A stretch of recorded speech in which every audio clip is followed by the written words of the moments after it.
अमरावतीत नवनीत राणा यांच्या संभाव्य उमेदवारीला कडाडून विरोध होतोय। शिवसेनेच्या कॅप्टन अभिजित अडसूळ यांनी नवनीत राणांच्या संभाव्य उमेदवारी विरोधात भाजप प्रदेशाध्यक्षांची भेट घेतली। राणांना भाजपने उमेदवारी दिली तर त्या निवडून येणार नाहीत असं अडसूळ यांनी म्हटलंय।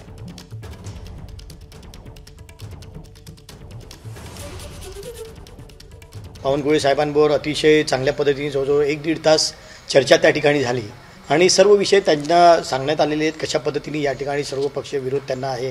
जातीचं प्रमाणपत्राबद्दलची सुनावणी संपलेली आहे, कधीही निकाल लागू शकतो आणि या सगळ्या गोष्टीचा विचार व्हावा आणि कुठेतरी युती धर्म म्हणून ज्या पद्धतीने अडसूळ साहेबांनी सांगितलं की 7 वेळा शिवसेनेने या ठिकाणी लढवलेली आहे, 5 वेळा खासदार शिवसेनेचे राहिले, त्यामुळे ही जागा शिवसेनेलाच सुटावी, या सगळ्या मागण्या आम्ही त्या ठिकाणी बावनकुळे साहेबांबरोबर मांडलेल्या आहेत आणि अतिशय सकारात्मक चर्चा त्या ठिकाणी बावनकुळे साहेबांबरोबर झालेली आहे। एबीपी माझा, उघडा डोळे बघा नीट।